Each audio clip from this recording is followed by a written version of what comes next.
but endless white. A frozen wasteland marked by the dark, angular outline of what Colonel Harrington identified as Vostok 12. The grainy photos revealed little beyond the fact that the facility existed, half buried beneath decades of Arctic snow. Soviet research station, abandoned in 1982, Harrington said, his voice cutting through the quiet briefing room at Fort Carson. 3 days ago, it started broadcasting. I moved in my uncomfortable metal chair, already listing what equipment we'd need for such extreme conditions. 15 years in Special Forces had taught me to start mission prep mentally, long before touching any gear. "Why us, sir?" I asked. Harrington looked at me with stern eyes. "Because this is a highly sensitive operation, Major Blake. Your team has the necessary clearance and experience." The overhead lights reflected off his perfectly polished insignia as he clicked to the next slide. A waveform appeared, jagged peaks and valleys representing the mysterious signal. The Russians claim no knowledge of any active systems at Vostok 12. Officially, it was a weather monitoring station. Unofficially, he let the implication hang in the air. My career had taken me from Iraq to Afghanistan, then to classified operations across Africa that never made any reports. This mission felt different, the lack of information more deliberate than usual. Harrington continued outlining the parameters. "You'll document everything, collect data, and report back. Under no circumstances are you to destroy or remove anything without direct authorization from command." Strange protocols for what should have been a straightforward recon. The colonel proceeded to name the team members, all hand-picked specialists. "Communications specialist Rodriguez," he said, nodding toward the dark-haired woman seated 2 chairs down from me. She acknowledged with a slight nod, her attention fixed on the signal waveform. "Demolitions expert Cho." The lean, composed man at the back merely blinked in response. "Medic Thompson." The next slide showed environmental conditions. Temperature ranges of -40 to -60 Celsius, constant darkness this time of year, and storm predictions. The briefing continued with 5 more specialists selected for the mission, all top-tier operators with extensive cold weather training. By the time Harrington finished, I had mentally cataloged a dozen questions he hadn't answered, and likely wouldn't. After dismissal, we headed to the equipment bay to prep our gear. I inspected the Arctic survival equipment, running my fingers over the specialized fabric of the extreme cold weather gear. Everything was new and top of the line, suggesting significant investment in this supposedly routine mission. "Something's not adding up," I muttered to myself as I checked the action on my sidearm. Cho appeared beside me, methodically arranging his specialized tools. "Arctic deployment on short notice for an abandoned Soviet station? Nothing adds up." I appreciated his candor. Most of my team knew better than to ask questions, but that didn't stop them from having the same thoughts I did. Later, as I reviewed the mission brief one final time, Rodriguez approached my workstation. She glanced around to ensure no one was within earshot before leaning in. "Sir, that signal?" Her voice dropped to barely above a whisper. "It doesn't match any known Soviet or Russian emergency broadcast patterns." I set down the papers. "Explain." "It's not using any military frequency I've ever seen." She looked at me directly, her expression professional but concerned. "And I've studied them all. Command knows more than they're telling us." My unease grew stronger. In 15 years of special operations, I'd learned to recognize when critical information was being withheld. "Keep this between us for now," I said. "But keep analyzing that signal." She nodded and returned to her station, leaving me uncomfortable with what she had revealed. That night, I couldn't sleep. I stared at the ceiling of my quarters, mentally reviewing the mission parameters, equipment lists, and contingency plans. My father had been military, his father before him. They'd both taught me the same lesson. When a mission brief feels wrong, it usually is. Before dawn, we assembled on the tarmac. The massive C-130 waited with engines idling, creating a bubble of warmth in the cold Colorado morning. Thompson arrived last, lugging an extra medical kit. "Planning on someone getting hurt, Doc?" I asked as we climbed the loading ramp. He secured his gear before answering. "Arctic conditions multiply every medical risk, Major. I'd rather have it and not need it." The transport's interior was stripped down and utilitarian. We strapped in as the loadmaster secured the last of our equipment. The engines roared louder, and the massive plane began to move. No one spoke much during takeoff. Each team member retreated into their own pre-mission rituals, checking gear, reviewing notes, or simply staring at nothing while mentally preparing. As we gained altitude, I looked out the small window at the shrinking landscape below. Somewhere north of the Arctic Circle lay an abandoned Soviet research station that had suddenly broken 4 decades of silence.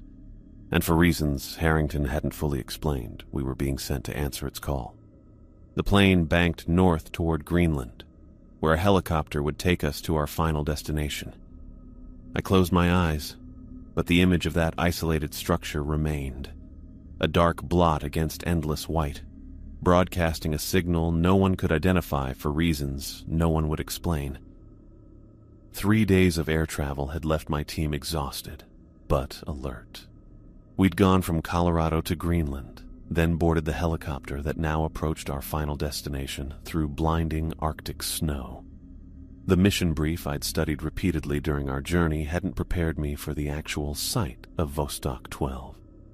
The abandoned Soviet research station appeared as a dark shape against the endless white landscape. Several metal buildings clustered together, partially buried under decades of ice and snow. The remote facility looked exactly as empty as the satellite images had shown, but seeing it in person made me uneasy. The constant drone of helicopter rotors filled my ears as we circled the perimeter. Rodriguez pressed her face against the window, scanning for any sign of what might be broadcasting that mysterious signal. Cho checked his equipment one final time. Thompson adjusted his medical kits. No one spoke as we completed our flyover assessment. The absence of footprints or any sign of recent human activity made the distress signal even more puzzling. Setting down 100 yards from the main entrance, the pilot announced through our headsets. "Can't get any closer with these drifts." The helicopter descended. Kicking up a blinding swirl of white powder, the landing skids crunched into the frozen surface, and the side door slid open. Extremely cold air hit us. The temperature display on my gear read -30 degrees Fahrenheit, and I immediately felt the bitter cold trying to get through my specialized Arctic gear. "Masks and goggles sealed," I ordered, my voice slightly muffled through my own breathing apparatus. "Equipment check before we move out." We trudged through knee-deep snow toward the station's main entrance. Each step required effort, the weight of our gear and weapons making it harder. Snow stretched in all directions, broken only by the dark structure ahead and our own trail behind us. "No external damage to the structure visible from this angle," Cho reported, his voice clear through our communication system. "Main entrance appears intact, but sealed by ice buildup." The entrance stood before us, 2 large metal doors frozen shut by decades of Arctic weather. Thick sheets of ice had formed around all the seams, effectively sealing the entrance closed. Rodriguez set up the communications relay to the helicopter. "Wade, establish a perimeter with your team." "Cho, get us inside," I said. Cho approached the doors methodically, examining the ice formation before retrieving specialized equipment from his pack. He applied chemical de-icers and precision tools around the door frame. "Should have this clear in 3 minutes, Major," he said, working with focused calm. True to his word, the doors groaned open moments later, revealing a dark passage into the facility. Cold, musty air rushed out, smelling old and unused and something else I couldn't immediately identify. "Air readings?" I asked. Thompson checked his handheld monitor. "Oxygen levels acceptable. No immediate toxins detected. Still running analysis on particulates." I switched on my tactical flashlight and stepped across the threshold. The beam cut through darkness, showing everything left untouched. Soviet-era equipment lined the walls. Propaganda posters hung at odd angles, their colors faded but still visible. Personal items littered workstations, coffee mugs with dried residue, cigarette packs, photographs.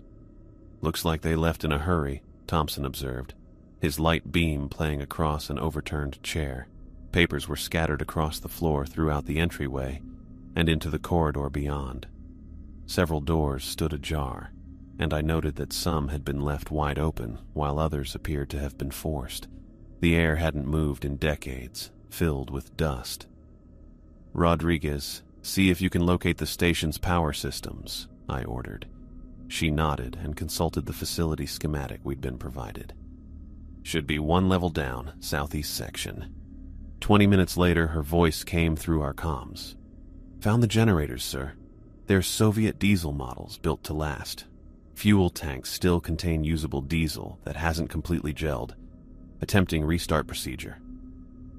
The rest of us continued our preliminary sweep of the main level while she worked. The facility was larger than it had appeared from outside, with much of its structure extending below the surface.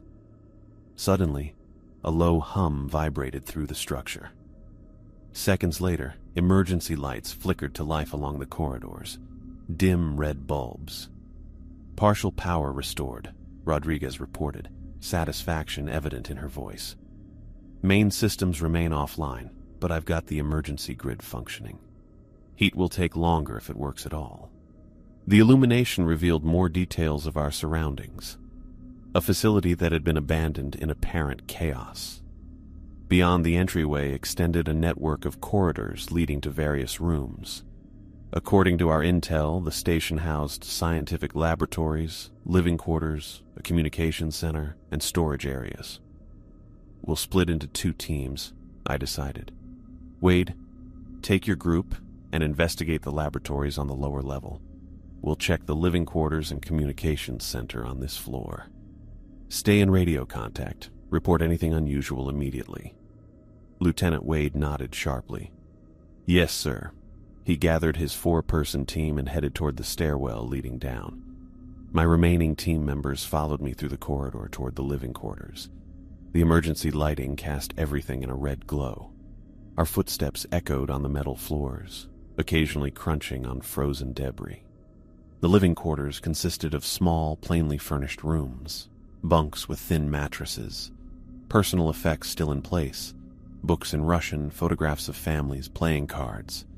One room contained a desk with an open logbook. I approached it carefully, shining my light on the final page.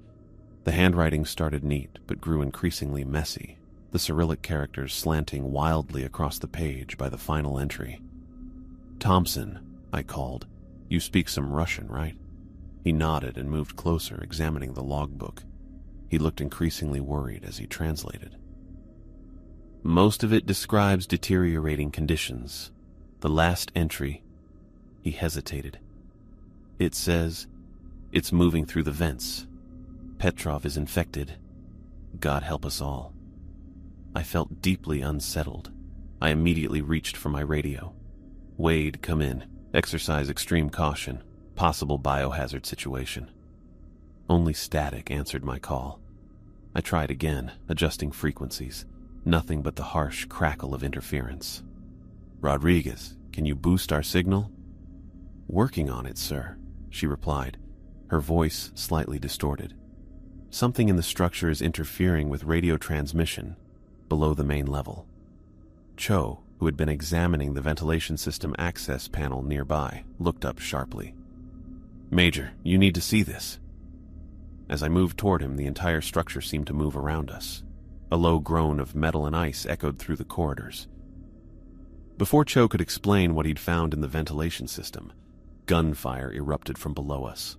The shots echoed through the metal corridors, followed immediately by screams that made my skin crawl. "Wade's team," I said, already moving. "Weapons up!" Rodriguez, Cho, and Thompson fell in behind me as we sprinted toward the stairwell. The red emergency lights cast everything in a bloody glow. All of us had our weapons ready, moving like a team used to combat. The comm system crackled to life with fragmented shouts.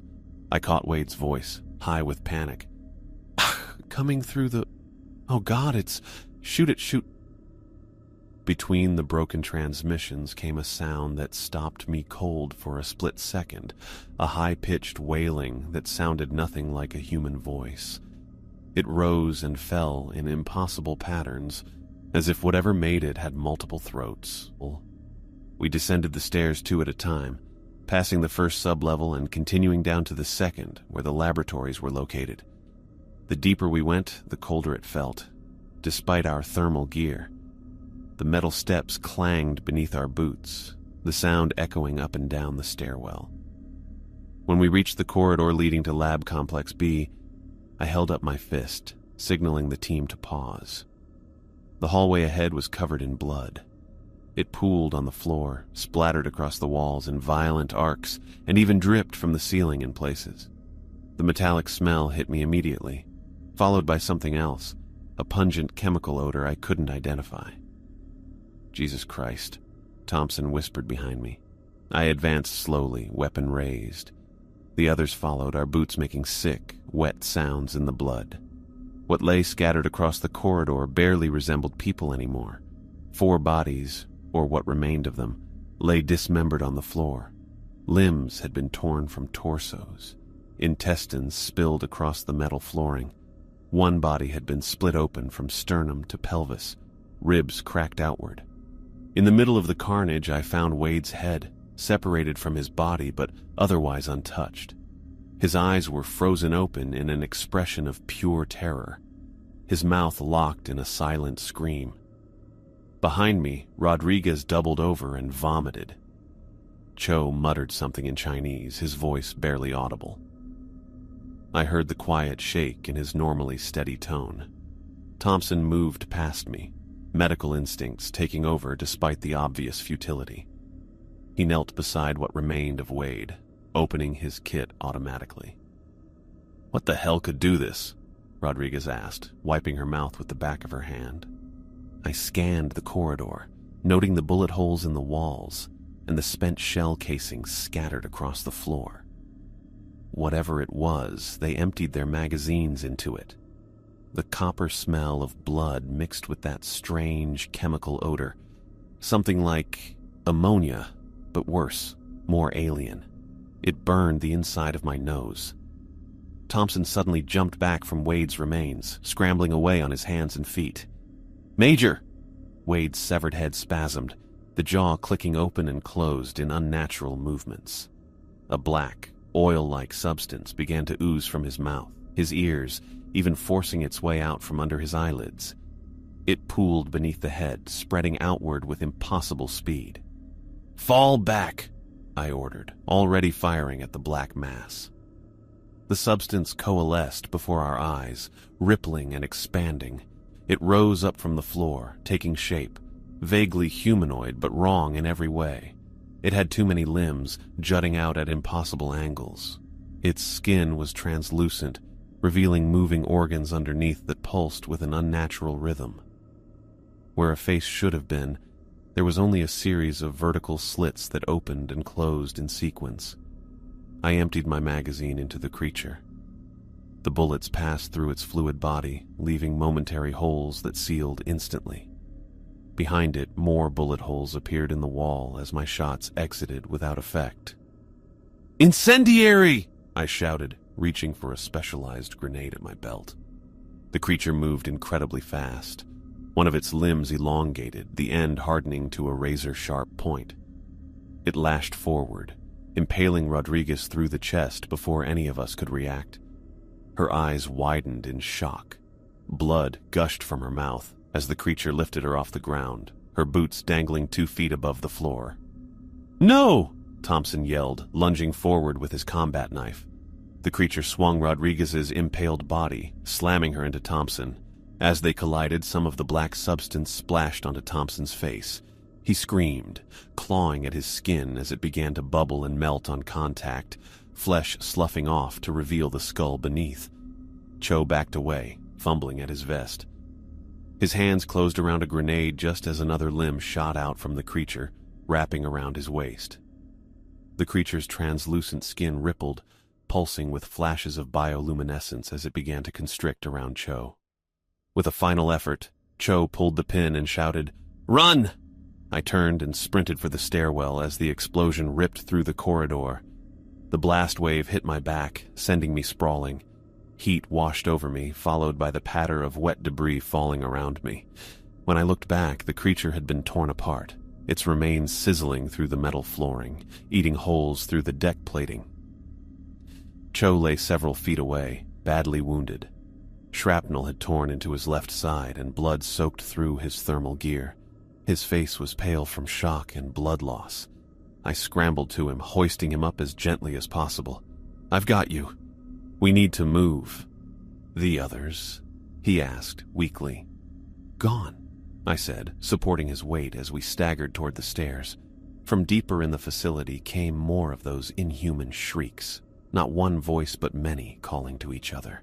The sounds bounced off the metal walls, making it impossible to tell how many there were or how close. We frantically scrambled up the stairs, Cho's breathing growing more labored with each step. Blood dripped behind us, marking our trail.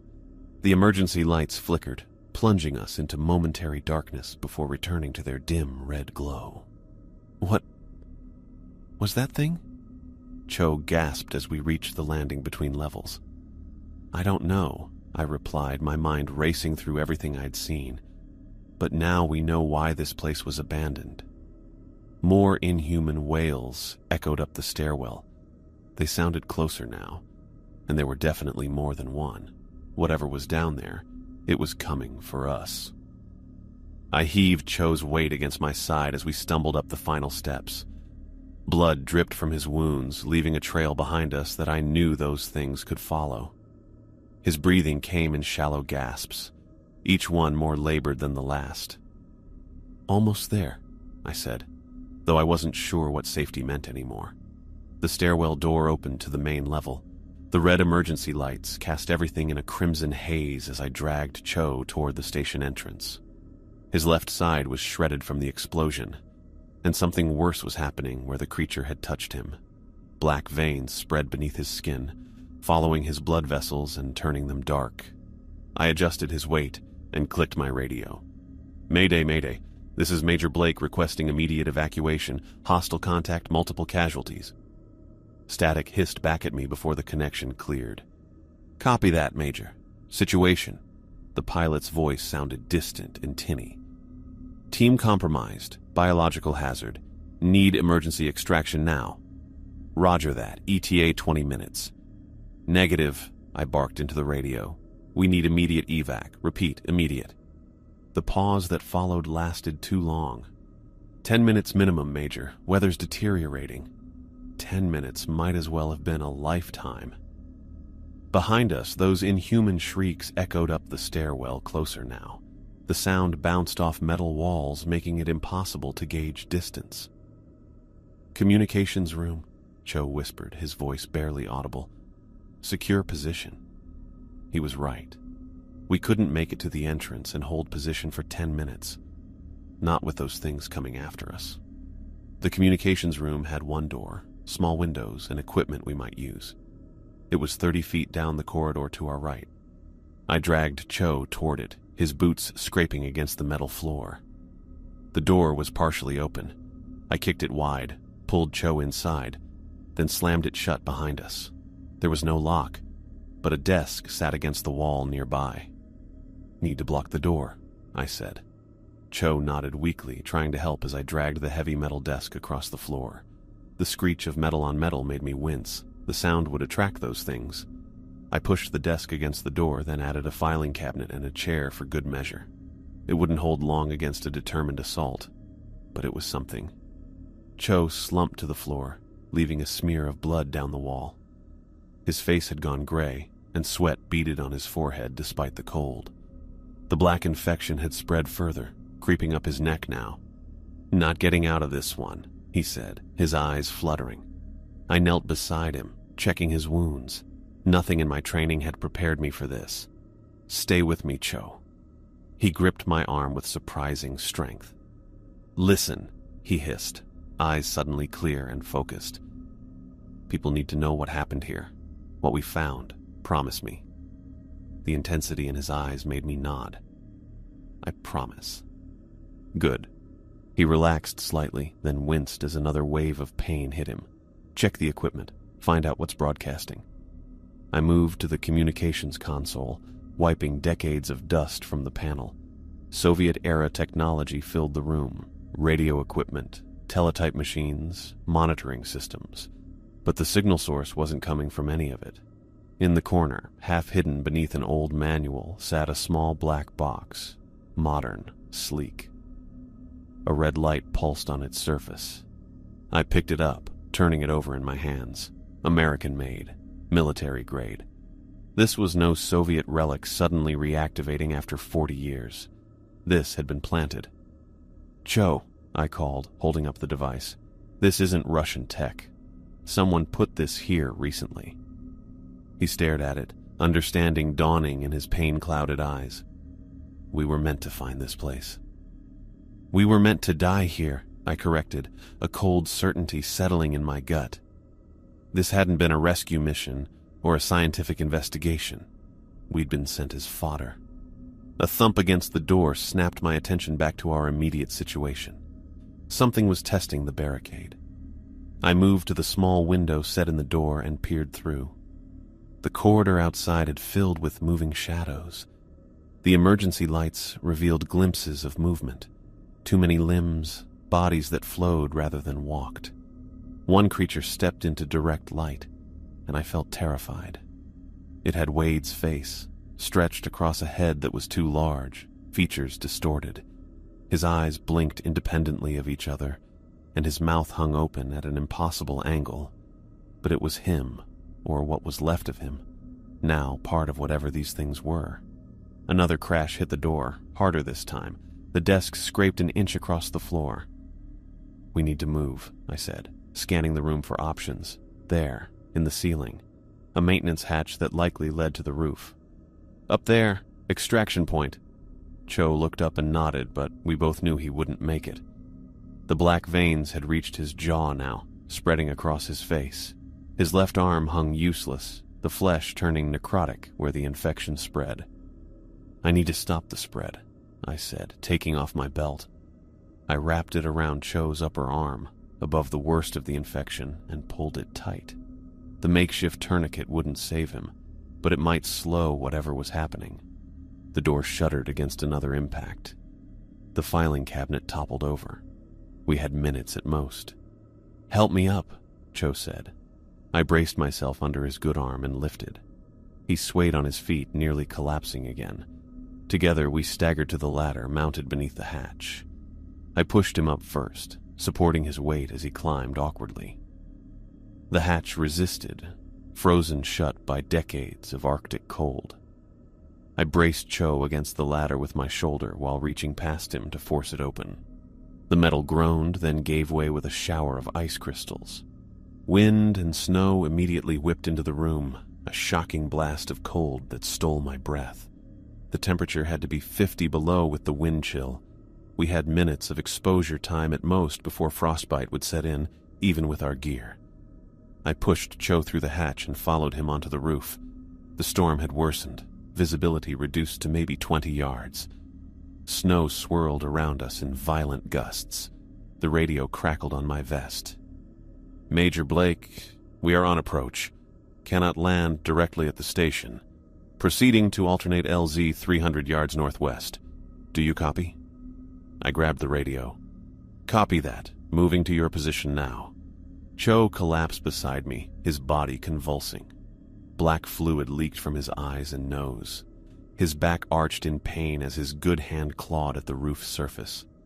The transformation was accelerating. "Blake," he gasped, his voice barely recognizable. "Don't let me become—" His words choked off as more black fluid bubbled from his mouth.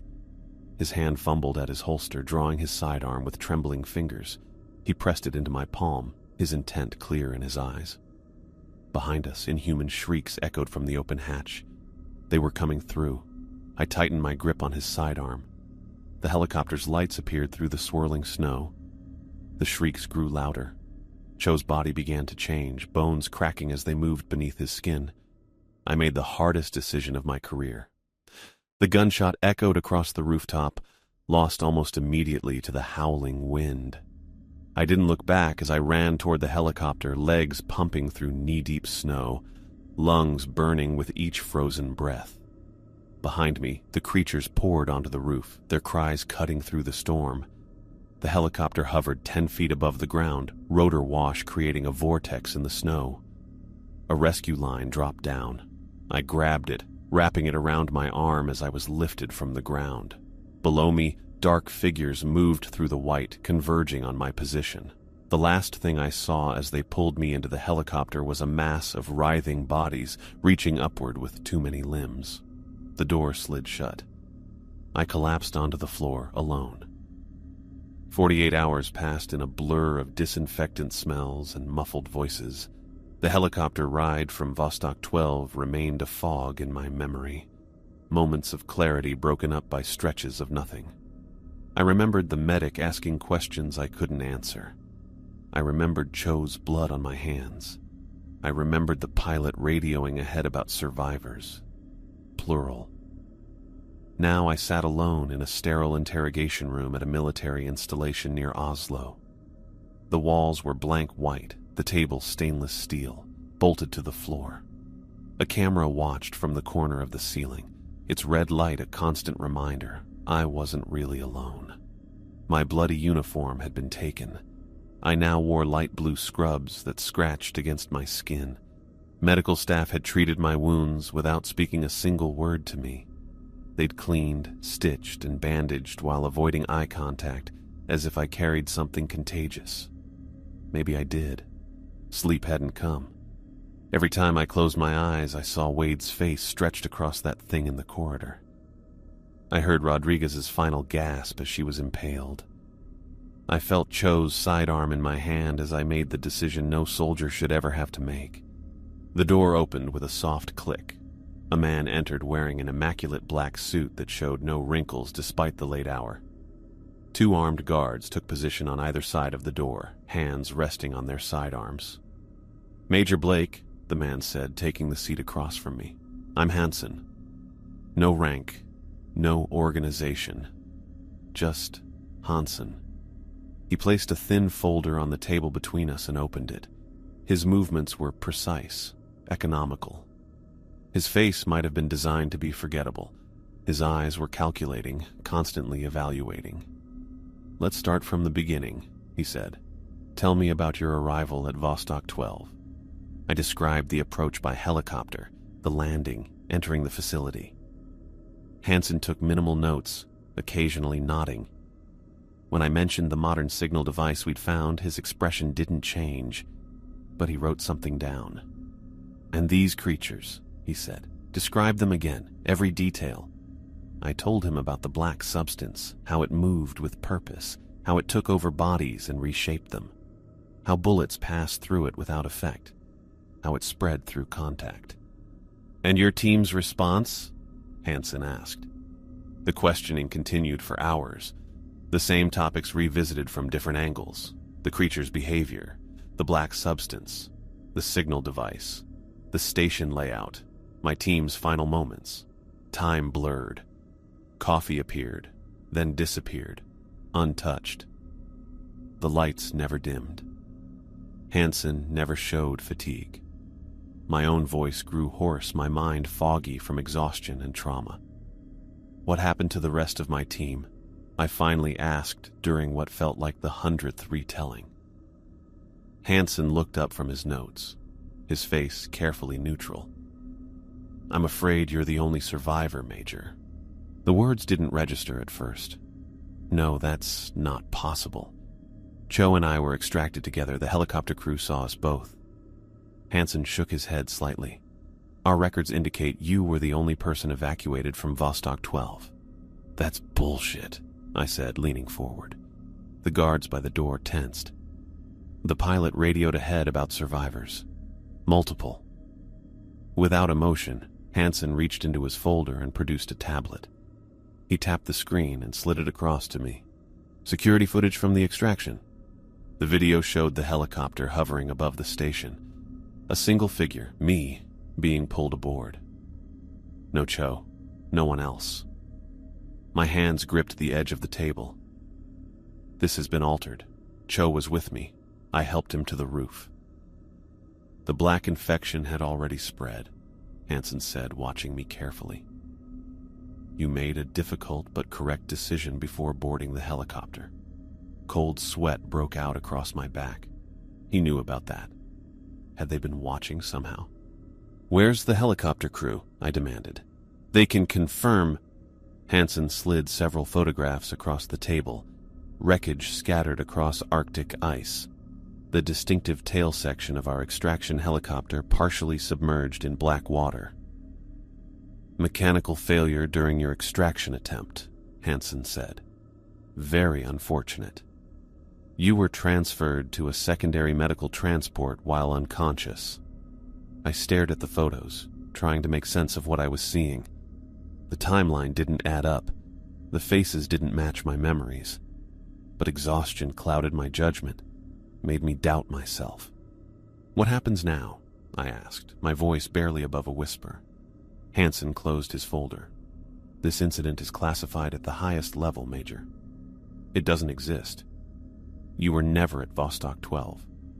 And if I know differently, then you'll face charges of treason, he said without inflection. However, your service has been noted. You'll receive a new identity, substantial financial compensation, and relocation to a location of your choosing within certain parameters. The implication was clear.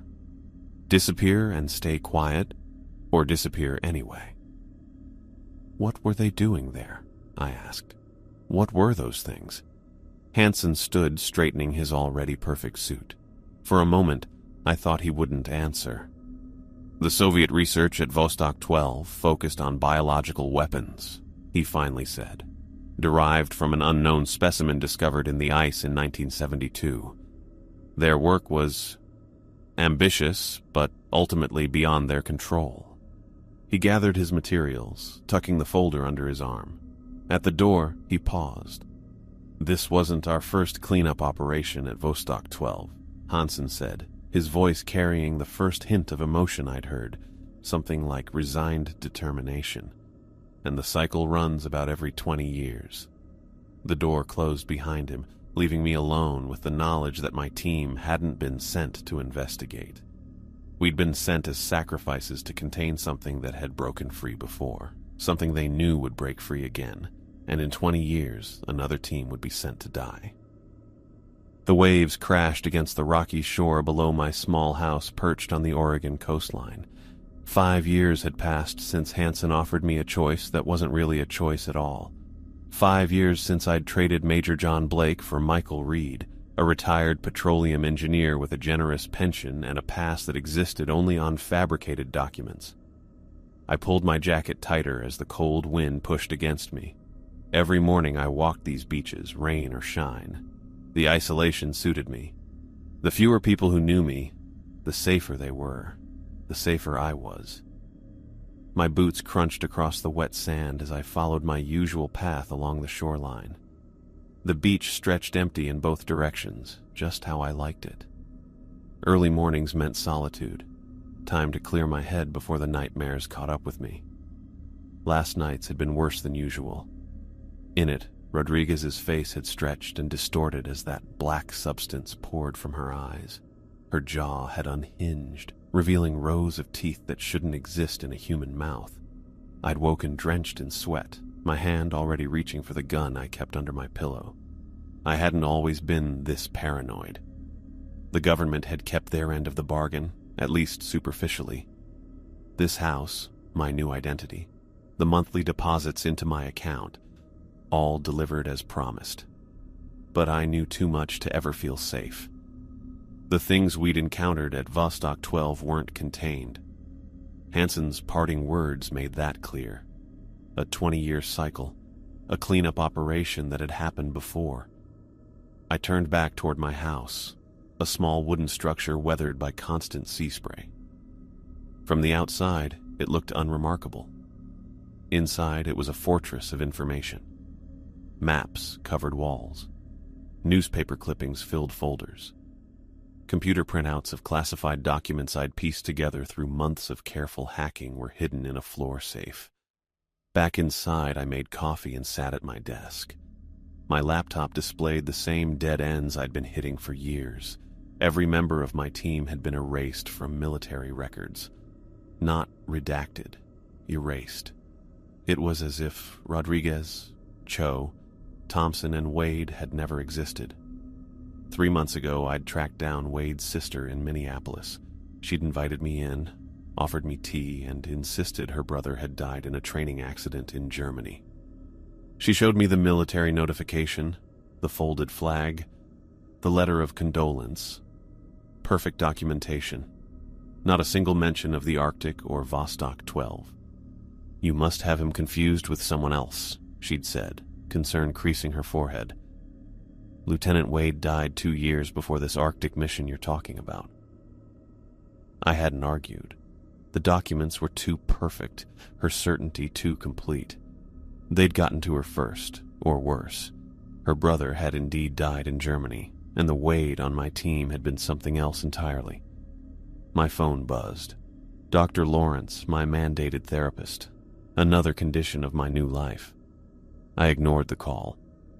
Last session, she'd suggested increasing my medication. "These conspiracy theories are manifestations of your PTSD, Michael," she'd said gently, using the name that still sounded foreign to my ears. "The government wouldn't fabricate deaths like this. Your mind is creating connections to process your trauma." She wasn't entirely wrong about the PTSD. The nightmares, the hypervigilance, the cold sweats, classic symptoms. But she was wrong about everything else. What happened at Vostok 12 was real.